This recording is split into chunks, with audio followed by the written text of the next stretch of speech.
check the price, and count. Yeah. And everyone's like, count details. Yeah. I'm like, make sure they're there. Before they go Yeah. for the entire of the week, Yeah. count them. Yeah. I'll fucking guarantee you they're not all there.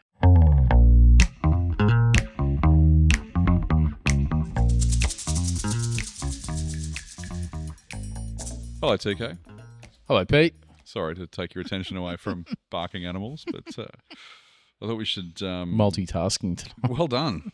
Well done. You've managed to do that. We're not really reviewing anything right now, but you've poured me a little glass of some Michter's, bourbon, 10-year-old bourbon, which is not something that I drink that much of, and it's going to be hard to put that down. It is, it is delicious. As it's 3 degrees outside, Yeah. the fire's burning, you've peeled your jacket off, now you've got... I'm warm inside. Glass. I can very warm in the center of my chest for some reason. I don't know what it is. I may be having a heart attack or this bourbon's doing its job, but it's Nice. Delicious. So thank you for sharing that. Oh, mate. Welcome yummy. to my humble abode. Feel free to reach out, Spirit's platform for sponsorship. So In particular with that. with Michter's, we don't need money. Just give us 12 bottles of that. It's like asking for a G-Wagon. I just want to let you know. Yeah, I do need that actually. Aaron Crick? Yeah, I got to follow that up. We're not getting a G-Wagon, by the way, but Corey's come up with a couple of interesting topips. Yes, good ones, actually. And Sarah, Corey's wife, is involved as well, which is very kind of her. One of the things was about aligning, I suppose, your ethics ethos with suppliers. Yep. Is it something that you consider before bringing on a new supplier? Do you look at their supply chain? Do you look at the way that they treat people, their history, their track record, that kind of stuff? From a food perspective, let's look at that one first, and I'll talk about it from a booze perspective. Yeah, I think it's a really good question because I reckon you're going to say the same thing, but none of our suppliers really sell blood diamonds. Like, they're all selling the same shit, right? Yeah. For us, you've got a protein supplier, meat supplier, dry goods, and specialty stuff, and then seafood. But meat, beef in particular, there's a big difference, right, between happy cows and, they all have one bad day, but there's a big difference between the way that the animals are treated and that kind of stuff. I suppose the thing that makes us a bit different is we've got a pretty good deal with, we've got a very good deal with Kilcoy. Yep. And so you're exclusive with them for beef? In particular with Market Bistro. Okay. Because it's been our biggest selling dish from the get-go. Yep. Which we always knew that we wanted to be famous for cooking protein over fire. Yep. So yes, there's a big element of that goes into the choice, but also we wanted to support local, and there's a lot of beef that gets grown in Queensland, but there's not a lot of companies like Kilcoy who take it from the farm all the way through to a box. Yep. You know what I mean? Yep. So it's unique, but it's a really good question, and the short answer is yes, absolutely. Yep. Because I'm a firm believer in the best restaurants simply have the best suppliers. Mm-hmm. If you've got a leader, be it in the kitchen or at the front, who will respect restraint. If you've got the best suppliers, you'll just win. Yeah, because that's that same thing. We've talked about this before, that if you can't make a great dish with bad product, so you can't get you can't put lipstick on a pig. No, but have you seen Andy Herden, Andy Cooks, anybody who's watched our show, friend of the program, friend of the program, and he just launched a YouTube video where he went down to Margaret with Neil and did a couple of days in the kitchen. Mate, watching him fillet the coral trout and the garfish and the strict rules in regard to no fresh water, I could taste that coral trout through the TV when I was watching that, because that can't, unless you've got an absolute muppet cooking it, you can't, like, that is, or even if it's cooked, I don't know, at a 6 out of 10, it's still going to be fucking delicious. Yeah. He got the fish whole, still in rigor mortis, like all line caught. Yeah. That is such a premium product. Yeah. And I will say, show me a handful of other restaurants in Sydney that are getting fish of that quality. Yeah. Because that's really fucking hard to do. At that volume as well. Yeah. It's a busy restaurant.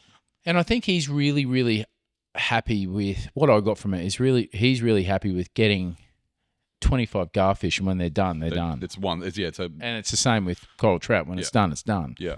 But he's holding $1 million worth of fucking of Wagyu beef or Australian beef. That's a big investment. But he gets a box of fish in a day, and then that's it. Yeah. Like the respect and the restraint he shows to that seafood it pays homage to that supplier. Absolutely. I believe. And I think that's the thing, is that if you're doing as much as you can to source these products to get the best possible ingredient, the thing you want to do then is do as little as possible to screw it up. Mate, I was at Market Bistro the other day. It was last week, actually. And I'm sitting down. It was in the morning time, and we've got a local fisherman that supplies. He's a commercial, got a commercial license, but he goes out and he fishes for a day, and then we've said to him, we'll more or less buy everything off you. Yeah. Now it's a bit of a race. Who's going to get him first? And I'm sure that there's deals getting done under the table with curry and pasta and pizza and to see who's going to go to first. Yeah. Because I've been at Boca with Harry before when suddenly there's 30 serves of coral trout on special. Yeah. Well, I was at Market and he showed up and there was a whole bunch of pearl perch. Great fish. Oh, fuck, it's one of my favourites. That's the first fish my son caught ever, and that was the last fish he ever caught because he caught one and was done. That's it.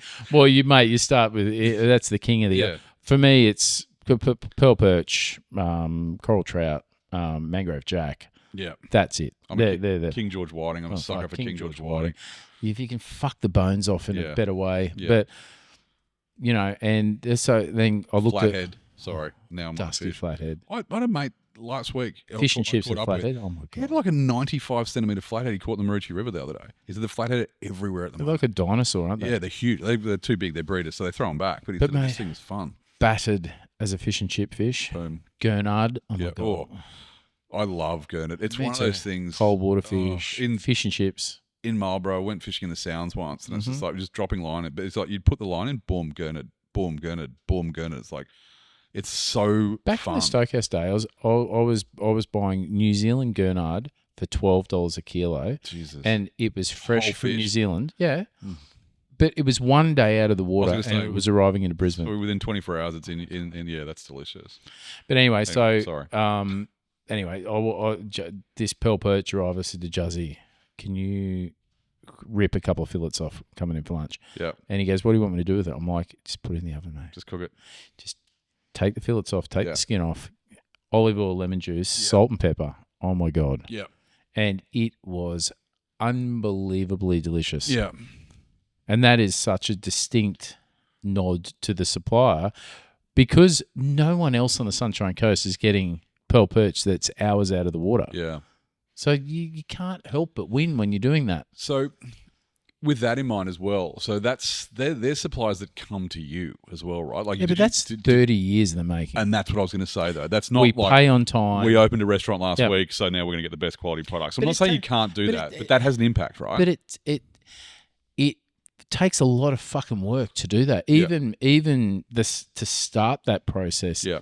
You've got to find them. You've got to get the relationship, the trust, and pay them on time. Yep. And you look after them, they look after you. Yeah. Mate, Harry had these truffles and still won't tell me where he's got them from. Oh, the ones we were talking about a couple of weeks ago.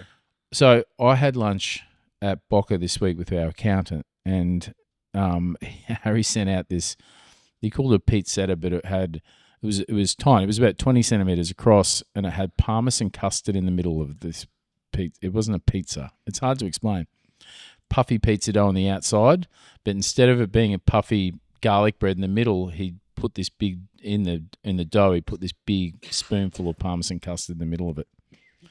Then he baked it in the oven, so it comes out and this custard's all bubbling in the middle. All the outside of it's is puffed up like a pizza crust, but then he shaved fresh truffle all over the top of it, right? Doesn't sound horrible, to be honest, and I'm not a massive fan of truffles, as we've discussed, but it would have been pretty good. 48 hours later, I could still smell a truffle on my fingers. I'll brush my teeth and lay in bed at night, and I could still, when you take a breath, you go, I can still taste truffle. Yeah, I reckon it was the same thing with this bourbon, to be honest. It was so fucking good. Really? But that truffle had been left in the ground long enough for it to develop all of that perfume. Yeah. Because most people just want to tear them out of the ground and sell them because they're $1,700 a kilo. Yeah, so at a minimum. But so the short answer is, I think yes to the ethos has got to be the same, but I think that good suppliers will naturally, in some way, shape, or form, be like that. We don't go looking for the cheapest. Yeah. Because I think that's when you fail a little bit. Like for us, it's... Yeah, I mean, if that's what it's about, then sure. But then it's you a don't race really to the bottom. care about the product then at the end of the day. And there's certain things I suppose you can get away with doing that, but it's also maybe certain parts of the business where you can do that. It's like maybe race to the bottom on certain things, but Pete, what? Because it's a slippery slope. If you break it down to its absolute fundamental roots, what we're striving for is somebody to take a mouthful of something, whether it be food or booze, and go, fuck, that's delicious. Mm. Now, if you start and finish there, that's a great place to be, because then you've got to figure out all of the shit between, when you try that product and it tastes really great, what really matters to you.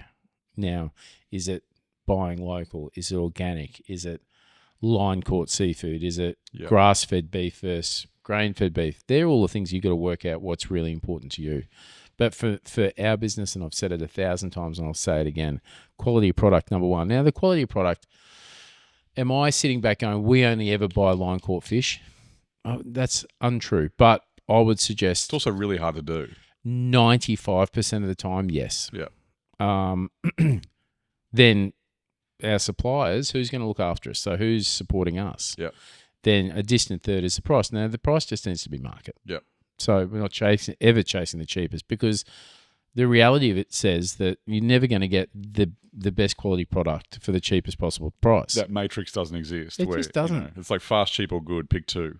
That's one of the greatest analogies that's ever been said. Right? And I think that it's really interesting that you say that with I suppose, because there is people that don't start with we want the quality. We want it to be, we want it to be good, and there's definitely venues that's just like, we just want people to be able to drink it or eat it or whatever and not get sick. Yeah. Kind of thing. And like there's those venues exist, and there's a place for them, I suppose, in the market, but there's a certain level where you do start to care. Yeah. And it's not something you've just wheeled out of the freezer or bought in an A10 tin or whatever it might be. And I think that's where that sort of change happens, where all of a sudden you do give a shit. Yeah. About what people are going to do. And I think that's a really important point. Like I said, that first mouthful, it's like the first glass of wine, first taste of wine is always not that great, because you're generally cleaning off the day, whatever it is, you've brushed your teeth, you've had a coffee, whatever, burger for lunch or pie or whatever. And so the first glass is not that important. So I always say to people, it's like second taste, then that's we'll a really good idea. So yeah, it's like, you need to talk to me after the second taste. And because we do it at home all the time, I'll say, what do you think about that? She's like, I'm like, take another one. She's like, oh, okay, now I get it. And so for me, it's like, you can't just look at wine once and go, that's this, because it's not fair on the wine. But it is important that second that mouthful has something going for it. Yeah. At the end of the day, and it is what people want and is in their price point and those kind of things.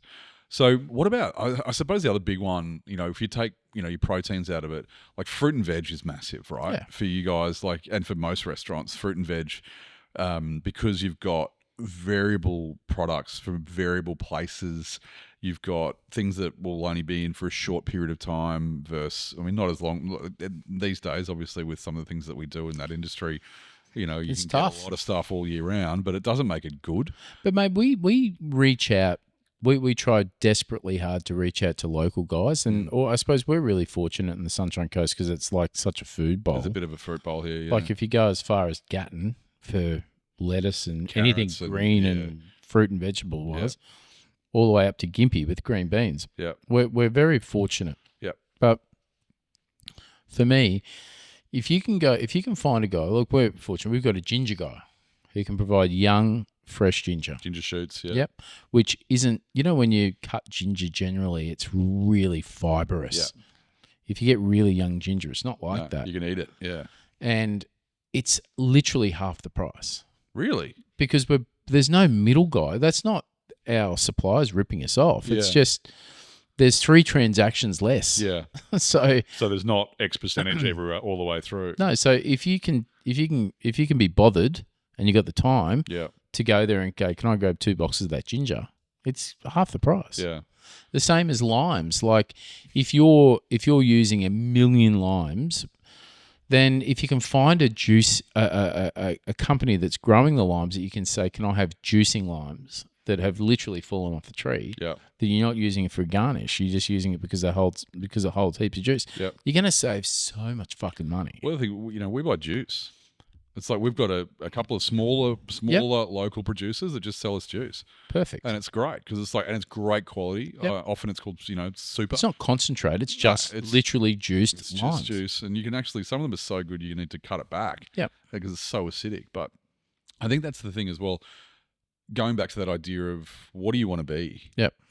Do we want to deal with good people? And what matters enough to your business? Correct. Yeah. And I think that's the thing from a booze perspective as well. Like, I'd like to say I have a bit of a no dickhead policy from who we buy from, but that's just not the case. There's definitely a couple that we do that generally it's the product wins. I don't need to mention any names, but there's definitely products that we buy because we like the product, not the supplier. And there's certain products you're going to need, right? Well, yeah, exactly. I mean, I think it's becoming less and less.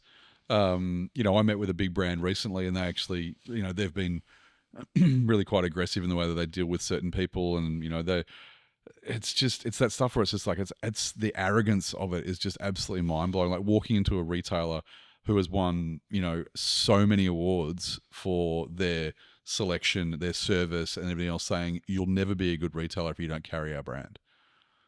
And it's like, yeah, all you want to do is just see those Wineness of the Year awards we've won every year for the last 12 years. We're doing it right without your brand. Thank you. Appreciate it. But you're wrong. It's just like you're just wrong. So it's like, and the reason why they don't deal with them is because of what that brand stands for. Do they make good wine? Yeah, absolutely. But is it the stuff that you want to sell? That company wants to sell? No, I don't deal with them either. There's quite a few people now.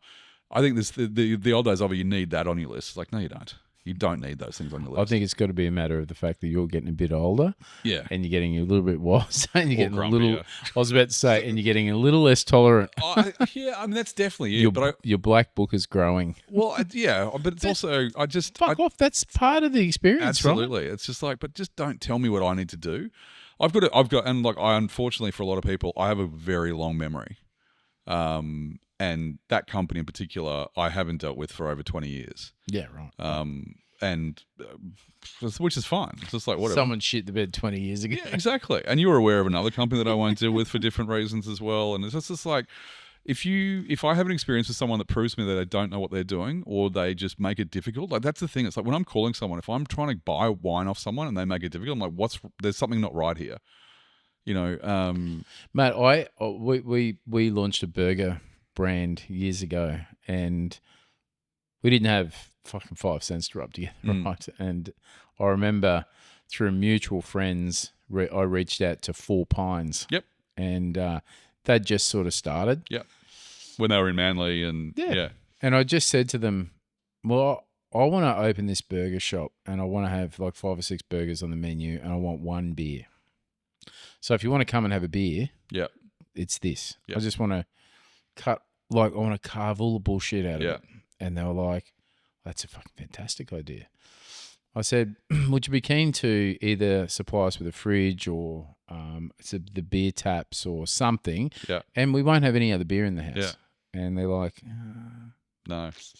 No, they actually said, quote unquote, and if anybody from 4 Pints wants to ring me, I'll fucking gladly have this conversation. They said, we're just going to leave it for about 6 months. We'll see how you go, and then we'll revisit. I'm like, no. Okay. I won't be revisiting. They're in my book. Yeah. And look, I think that's the thing. They did. They fucking rang. They rang. Fucking kudos to them. Yeah. 6 months later. But the ship sailed by that point. That's mate, the thing. In the 2-year mark when we had 9 franchises trading, it was like, fuck you. Yeah. And I'm still got the shits with them.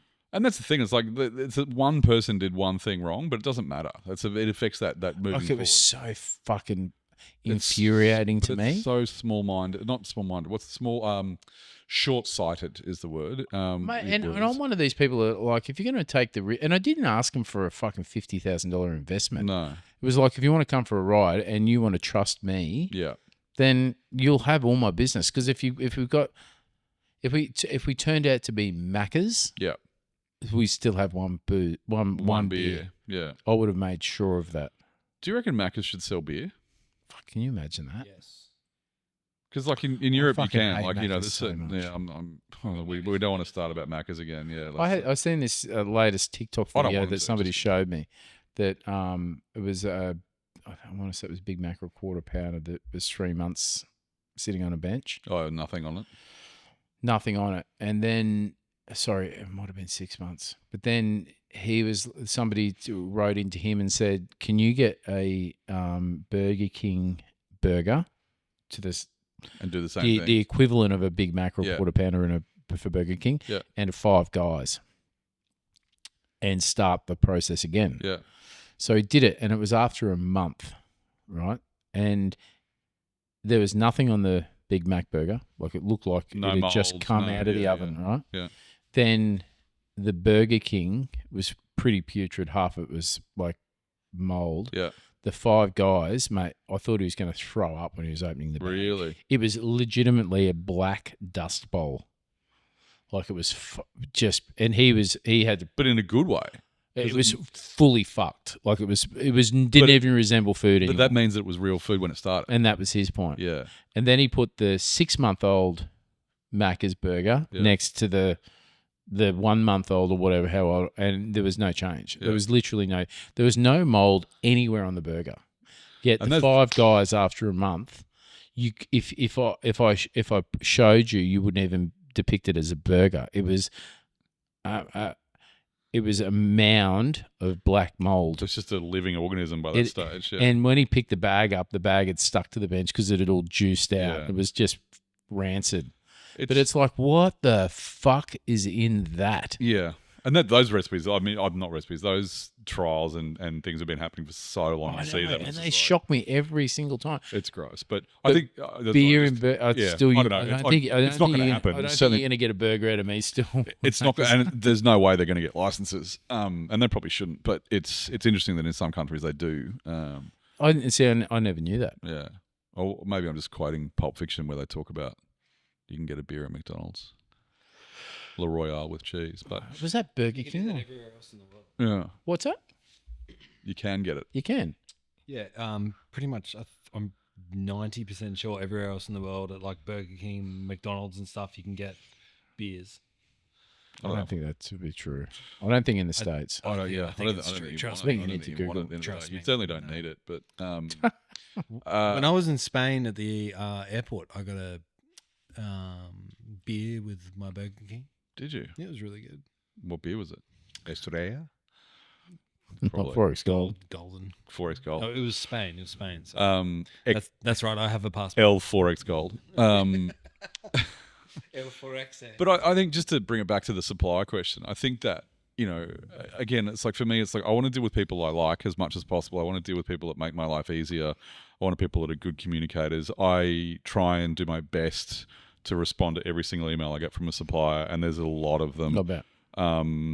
I just think that's manners as well, and I'm sorry if there's anyone out there that I haven't responded to recently, but It's hard to do, but well, I can't do, like, it's not like I'm not going to respond in a week. Within a minute. It's like I'll get to it when I can, sort of Yeah. thing, and try and do that as much as possible, and encourage my entire team to do that as well, because I think it's really important that there is a lack of manners in our industry in terms of that kind of thing, and ghosting suppliers is just really quite accepted until you need something. and then it's like, well, I wouldn't call you back either. So, you know, and it is a two-way street. And I always say to, you know, our good suppliers, it's like, what do you need? Yeah. Like, I know what I need. What do you need from me? Like, Yeah. what's going to make your life easier? Because I think that's really important, that it is I can't do what I need to do without suppliers. Simple as that. So I need to work out the best way to leverage my relationships to get what I want out of them. Yeah. And what I want out of them can be many different things. Sometimes it's just access to the wine. Yeah. Sometimes it's access to museum release wines. Sometimes it's some support with discounts. Sometimes it's support with glassware. Sometimes just access to the wine. Just get me the stop. product. Yeah, absolutely. And that's the thing. I mean, and again, having done this for a little while, that part of it's a little bit easier for me. But for young people, it's like, if you're struggling to get access to things, it's like, just start buying. Yeah. And it's not, you don't have to buy a lot, but just buy it, pay for it, and be positive about the product. Yeah. And then sell it.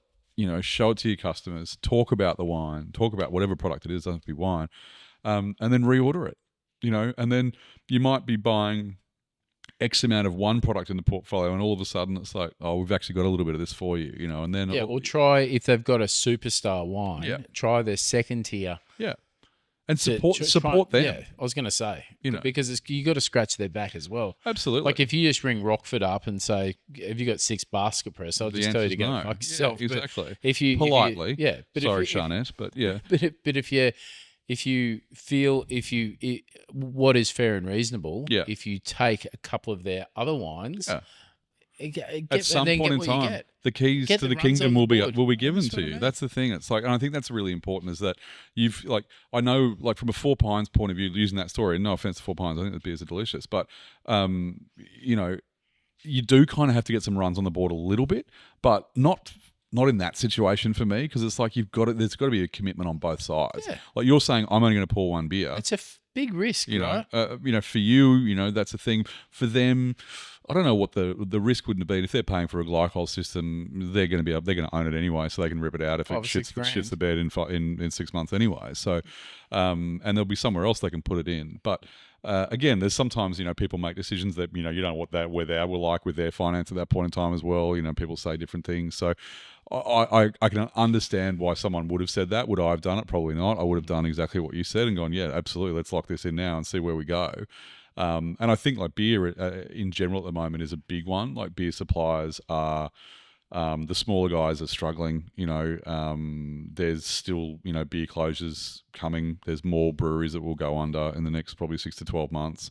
Do you think that's natural attrition, or do you think that's what do you put that down to? It's a combination of things. I think people parking their excise for a couple of years when the ATO said that they could, and that's coming home. Yeah, that's a bit of a challenge, and potentially during COVID, when sales went through the roof and everyone's like, right, we're going to invest in infrastructure and we're going to invest in tanks and this kind of stuff, and now it's like, what about this government pausing the fucking beer tax? The excise, but it's only on draft beer. It's like, yeah, I mean, it's good. It's better than nothing. Don't get me wrong, but it's still, it's just ridiculous. But it's also fifth person to say that to me today. It's like, I get it's better than nothing because you're 100% right. Yeah, but it's like, fucking really. But it's not enough. And then you go look at the like spirit excise is insane. People. I had this conversation today at work. Someone said, "Oh, why is it so expensive?" And it's like, it's tax. Everything's tax. Like the amount of tax in this is unbelievable. You pay half for that in the US. But, yeah, absolutely. And in this country, it's between 40 and 50% on every single alcoholic product is tax. We need to fucking talk about that more, I think, because it baffles me. It's just fucking baffles. It's such an easy money grab. That's the thing. And so there's no way they're going to change it. Yeah.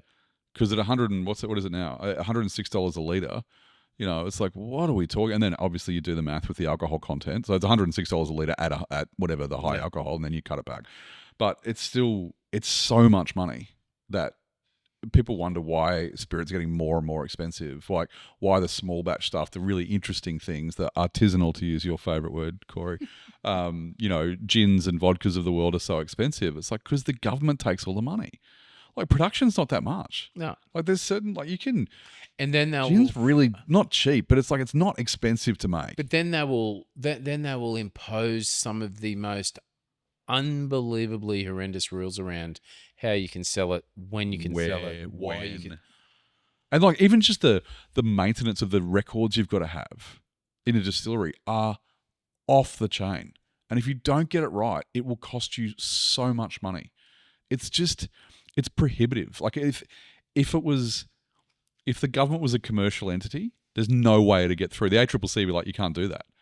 Because the stuff that they make businesses do for excise in particular and the ATO and, I don't want to get the ATO offside, but it's just like there's just so much stuff that makes it's a restriction of trade because you can't do certain things, and that's not fair. So it means that a lot of these people that are making really great quality, interesting products can't get to that next level. I'd really love to hear from our friends who have commented many times on our videos from Lapland, what it's like over there. Well, they don't have the tax. Yeah, so what do you buy it for? What do you sell it for? Clearly, the margin's way better. But I would consider you'd have to think the US is the same. I don't know the laws in and around that. Depending on the state. Yeah, because some of the state taxes are very different in the US, but it's just nothing. It's like the amount of people that come back from Europe are like, why the fuck did I just buy a bottle of Verve for $25? Because you can, it's like I remember a bottle of Casa Azul for $60. Being in Canada, last time I was there, it's just like I walk into a bottle shop, I'm like, holy shit! It's like I know.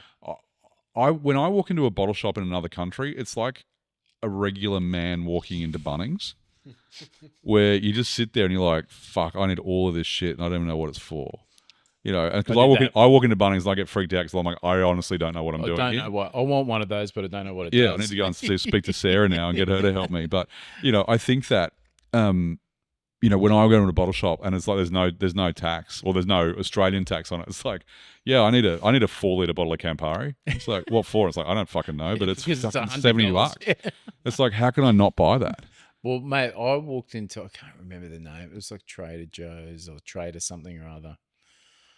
When we were in Chicago, we said, "What's it would have been Trader Joe's for sure. What's the biggest wine store you have here?" Yeah. And they said, "Oh, you got to go here." Anyway, we went out there, and mate, there's a 52-year-old Macallan. Just sitting there. Know. Yeah, it was $50,000. Yeah, and all my head was going was, I wonder how much this would be in Australia. It'd be over $150,000. Yeah, it's nuts. It's mind blowing, mate. And they had floor stacks of Jeroboams of French champagne. Yeah. They were so cheap. But that's the spirits were mind-numbingly cheap. The spirits that's ridiculous. And I think that's the other thing from a supplier perspective. It's like big formats, nearly like growlers of gin, vodka, and bourbon. Which is the correct size again. But I think that, those things, point of difference-wise as well, I think that's a big part of, what everyone's trying to do these days. You've got to have a point of difference. What does that look like? Maybe it's the size of the bottle, So at the end, work with your suppliers. It's like I want to really focus on magnums, So it's like, what can we get? Well, we've started heavily getting into drums again because there's such a saving in it. For spirits. Yeah, yeah. So 5 liters and 10-liter drums. Yeah, and decant them. Yeah. Because if all we're trying to do is not. It's buy cheaper, but what we want to do is keep our price the same. And also not sacrifice quality. No. Because you can get really cheap spirits, but they taste like really cheap spirits. Yeah. And so it's trying to maintain that quality that we talked about at the start. You make your decision about what you want to be, and then how can you do that in the best possible way? And then like the drums, the 5 liters, the Eco Spirit things, I mean, that's kind of gone now. But, the 5 liter tubs, I mean, that's 5 to 10s are easy. It's a pain in the ass to decant. But you're saving. It just means that we can keep our prices the same. Yeah. Without jacking them up. Yeah. I think that's a really important thing. Is there? We always say we treat 50 cents like it's $50. Yeah. Well, that's the thing. I mean, it's all those boring cliches about you watch the pennies and the pounds will grow. But it's really important. I think if you use my analogy where I keep banging on about it, and I'll continue to do it, and that is charge what you have to, not what you can. Yeah. Now, if you're only charging what you have to, you got to be fucking careful. Yeah. Because if you can save 10 cents, you should. Yeah. And I again, it's a conversation I have with suppliers all the time. I had one recently where, we've got a particular wine that's pretty much in all the venues that is a really good wine for us in terms of margin and everything else. And he sort of emails like, mate, the dollar's gone, the south, and so I need to change something. And he's like, I've got to put up. It's going to be 23 cents more a bottle. I was like, yeah, I probably can cover that. We were going to be okay. But again, that was a conversation. It wasn't just a changing and me not knowing. Yeah, but from a restaurateur's perspective, even if you dig into things like linen, like I noticed a discrepancy because I just pick a topic every week and drill down on it. Yeah. This week it was laundry. Yeah. So tablecloths, polishing cloths, microfiber cloths, tea towels, aprons. And there's discrepancies in some invoices for the same venue for 2 or 3 cents. But when you're buying 900 tea towels at a time, it adds up. So next week, every order, you need to check the price and count. Yeah. And everyone's like, count tea towels. Yeah. I'm like, make sure they're there before they go. Yeah. For the entire of the week, count them. Yeah. I'll fucking guarantee you they're not all there. Yeah, absolutely. And that's the difference, I suppose, particularly when volume becomes a problem. Because if you're not watching it on that end, there's going to be an issue. In my time in the kitchen, mate, we used to pick a supplier every week, and it's not distrust, but it's just keeping everybody honest. Yeah. When your green beans come in, pop them on the scale. Yeah. And if you order 2 kilos, make sure there's 2 kilos there. If there's 2.1 there, do yourself a favour and ring the supplier up and say you gave me 100 grams more. Yeah. But also ring him up when you go to 100 grams less. I have had multiple occasions now where wine's been delivered that I haven't ordered, or the wrong wine's been delivered. We had at a market one day with $1,000 bottle that just came up, and it was just sitting there. And it's like, this is yours. It's like, it's not, and it wasn't invoiced to us. And it's just there, and I'm sitting there going, So the first thing I do is call the supplier and go, hey, this has just arrived. And they're like, oh my God. Because 50% of the population just make it go away. A mistake had happened somewhere, but the person that actually wanted that wine would have been in fits if it hadn't have arrived, because it was a really special bottle. And I'm suggesting it's not another one you can just peel off the shelf. No, exactly. And that's the thing. It's like, and I will always say to everyone, it's like, just make the call, because it's the same thing. Doing that is the right thing by the supplier, and they're going to look after you. Simple as that. We accidentally got 6 slabs of Red Bull delivered to the Market Wine store today. Zasha was like, "Oh my God, are we stocking Red Bull now?" It's like, no, that's a mistake. There was a phone call made about that. Yeah, exactly. And I think, again, it's also a conversation with your suppliers all the time. Yeah. It's interesting you say about the invoicing thing. When I first started last year, I sort of went through and was just checking, pricing on contracted price and that kind of stuff, and found a hole that was $13,000. And it's like, and that took nearly 6 months to sort of fix, but we had been dudded out of that. Not on purpose. It was just we'd been overcharged. The discount had slipped off on a few things, and in venues with high volume, and it's just like, that's going to be that number does add up. I did not think it was going to add up to that. I thought it was going to be a few hundred. And then the more I looked and the longer I went back, it's like, that's why I don't even like processing invoices that haven't been signed off on, because it just meant I don't know if the product's there. Yeah. And that's we have a again, I think that's a process thing from suppliers as well, that we've got the vendor, the invoice comes digitally into the system that we have, which frightens me. The venue has to check it as well, so that basically there's an invoice in the venue checks it off. If there's any issues, they leave notes in the system that I can see, and then I'll deal with any problems there. But then you got just multiple chasing sets credits of eyes. is hard, right? Oh, absolutely, and time consuming as hell.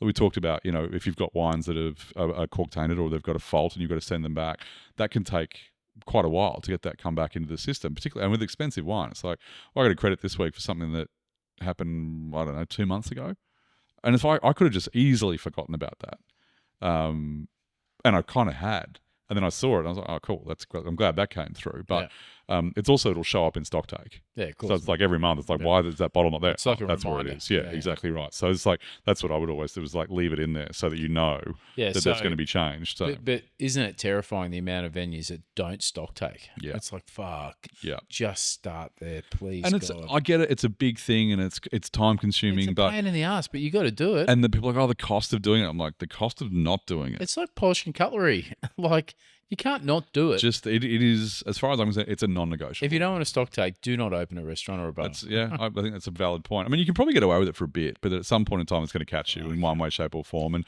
shrinkage is a thing. And again, it's use your suppliers to make your life easier with the the way that they're doing it from the invoicing point of view, and use the technology that's out there that reads invoices and puts it all digitally for you, so it's nice and neat and tidy. And then your AP team is going to be much happier because they know that everything's in the system, and you're not going to miss an invoice and 6 months later be like, oh, here's that $10,000 invoice we forgot about. It's like, what the hell are you talking about? So, oops. And those things happen, and suppliers make mistakes, but also suppliers, can be very, very handy when you need them to be. Like, again, it's support in, hey, we're a little bit lean this month. Can we extend the terms by another couple of weeks so we can pay the bill? That's whatever. One thing I've always been so fierce about. If you're finding it hard, talk. Have a conversation, yeah. Don't just run away and dodge phone calls. Yeah.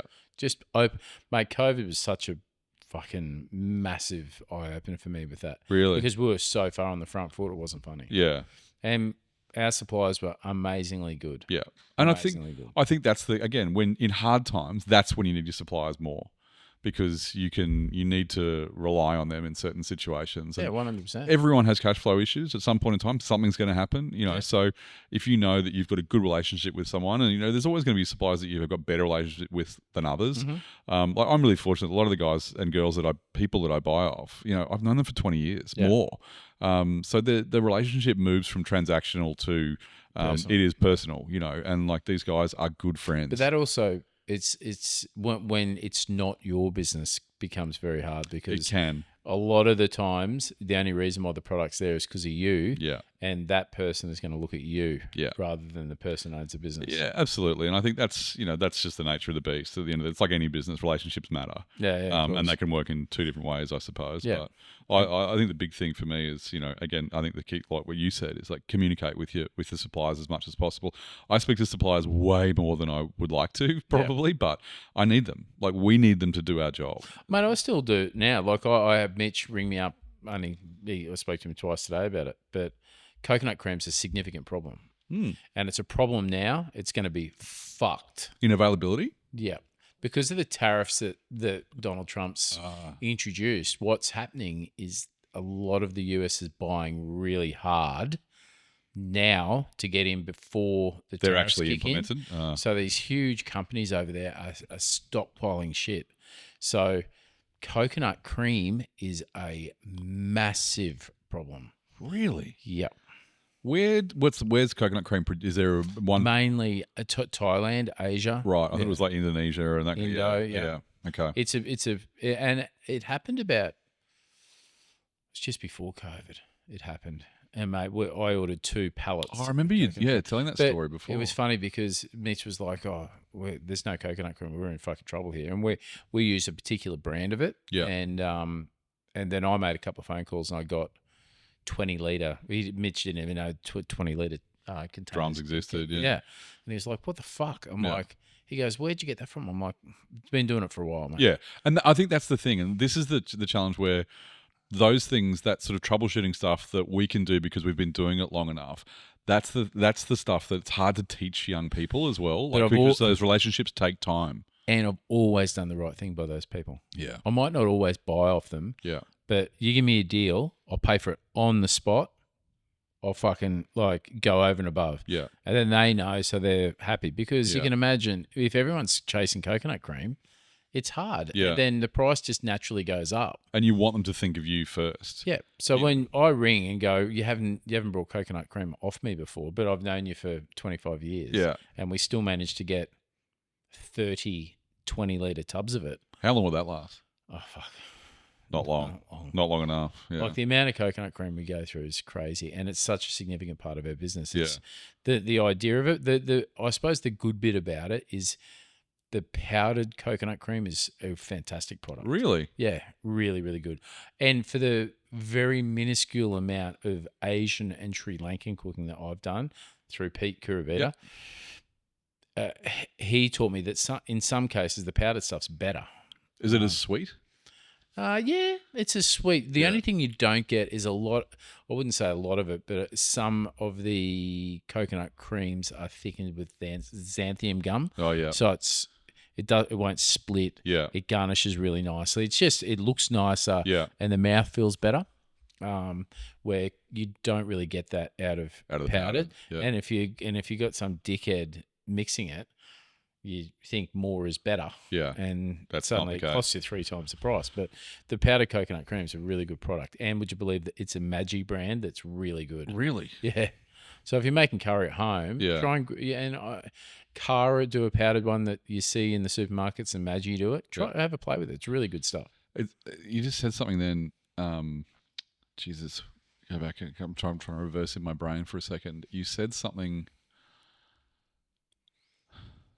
But the big one for me was when Absolutely gone. when I rang up and I said, "You guys stock coconut cream?" And they're like, "Yeah, how much do you want?"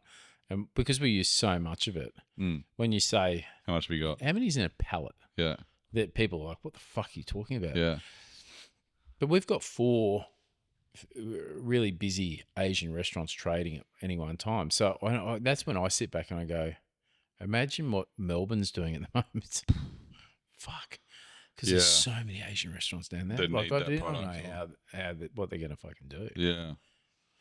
I think We'll never have enough up here, but as long as we can stem the flow a little bit until we can get a game plan around it, it's hard. So you're just trying to bide time. And that, like you said, though, it's like when there's only a couple of suppliers, like that's the thing. It's like it really narrows it down. From the same place. Yeah. Well, that's the thing. It's probably coming in. Yeah, it's all the same stuff. It's like, have you got any by far Chardonnay? It's like it's coming from the same. Holy shit! Speaking of by far Chardonnay, have you tasted this release? I had the Illawarra on the weekend. Oh my god! I tasted all the releases this week, and those wines are pretty special. Something else. The Chardonnay is good. The I haven't tried the Syrah. Far Side is off the chain. Is it easily the best Far Side I've ever seen? Really? Yeah, without a doubt. Just delicious. It's sometimes with those wines you go, oh, that'll be good in a year, or this one's like that is going to not make it home. Like I struggled to like not swallow all. Mate, of he's the doing wine. a good job. Like fucking good job. Like that Illawarra, their second label. Like I encourage anybody to go. I had a bottle of the Chardonnay on the weekend. I saw that. It was so fucking good. I think that's the thing. And what's great about that is that it's it's the next generation coming through as well with Nick and Philippa now, and they're really doing a great job with the wines and just some subtle changes, nothing too much, and they're not taking it away from what it was, but the quality level is increasing, which is mind blowing. Yeah. And when those. When the super singles come out later in the year, it's going to be like... What do you call the super singles? Like the Code and RP and those kind of things. It's like I think they're going to be really special wines. But yeah, that Far Side, anyway, we digress. But again, I'm really fortunate that I've got great relations with those suppliers and I get to see these wines. And, the thing is, well, I already bought them. Yeah. Because it's like you get your allocation and you buy them. Are you on one of those lists with Tim that if somebody doesn't want their allocation? Oh, yeah. I wonder how many times he has that conversation. Yeah, quite a lot, I think. So, and look, we're really fortunate, again, because of the relationships that we've got, is that, we get decent chops at things and, having multiple venues makes it a little bit easier. But sometimes it doesn't actually help because it's like they go, well, you can get 12 bottles. I'm like, yeah, but what if the other restaurant's like, no, that's a total. And it's like, holy shit. There's a couple of wines this year where I've only got 12 bottles. So for 5 venues now, that's going to be, it's like, oh, what do we do with that? So I sort of go to the team like, who wants this? And it's like, and it's not quite a first in, first serve, but it's like, if someone really, really wants it, then it's like, okay, cool, that's yours. Yeah. But otherwise, we'll sort of split it up and sort of put some pieces here and there. But the allocation stuff's really hard. We fight the same fight, and even it's just between the two wine stores. Yeah, we're trying to lay some stuff down for the wine lists. Yeah, that's so hard to do. It's really hard and it's expensive, and again, this is where, suppliers can come in where it's like, I just want some museum release, but you can't just cherry pick. No. It's like, and it used to be really, certain suppliers in particular, really conditional. It's like, if you want this, you've got to buy 20 cartons of that. Or if you want that, you got to get a pallet of that. And it's like, what? It's like, I don't want to play that game, but you have to. Yeah. Because it's like, not all the time, but it's like there's certain things. It's just like, I get it. You got to show them support, and you don't have to buy everything. But it's like, I have the conversation. It's like, what do you need me to do? Yeah, it's like, I want this, and this. I've got long play things with a couple of clients. A couple of suppliers where, we're just buying little bits and pieces, and hopefully we're to the point where they're like, yep, okay, cool, no problems. We think you're deserving of whatever it is. You make the cut. It's so, and it's a dumb game, but I also get it from their point of view. But what I don't like is when people are like selling it, going, oh, this is allocation only wine, so this is why you should buy it. It's like, that's just bullshit. I hate that game. Yeah. And I say no to more allocations than I say yes to. Which is at the end of the day, you just got to be saying yes to the stuff that sells, right? Absolutely, or the stuff that you want to keep and look at. And don't fall down that garden path of the romance around it. No, because if you're not if you don't sell much Burgundy in your venue, don't invest. Don't buy Burgundy. Yeah. If everyone's drinking Riesling, fucking buy more Riesling. Absolutely. Or buy more beer. Or it's not about you. No, that's. Well, How many times have we said I that? know, But it's I know. so fucking true, mate. It Right. really is. And I think the big thing, because we need to wrap this up, is go to your suppliers, have conversations with them, utilize the skills that they've got, use them to train your staff because they're very good at that. It doesn't matter what it is, what product it is, but And wine guys they get a kick out of that, right? Well, Because they know. they're selling their stock. absolutely. So use And your they're suppliers for good. Mate, and they're such an important part of your business. 100%. Without them, you're fucked. You cannot do a thing. No. We So- love suppliers. Suppliers Suppliers rule. We love you, all of you, not all of you. Michters, Michters, thank you. Send us Tony at tkrg.com. Cheers, mate. Like, share, subscribe. Apparently, All of you've those got to say things. those things every All time. those You things. don't. So please, it helps everything. Click some buttons wherever they are. Thanks, Corey. Thanks, guys. Pete. Next time. Cheers.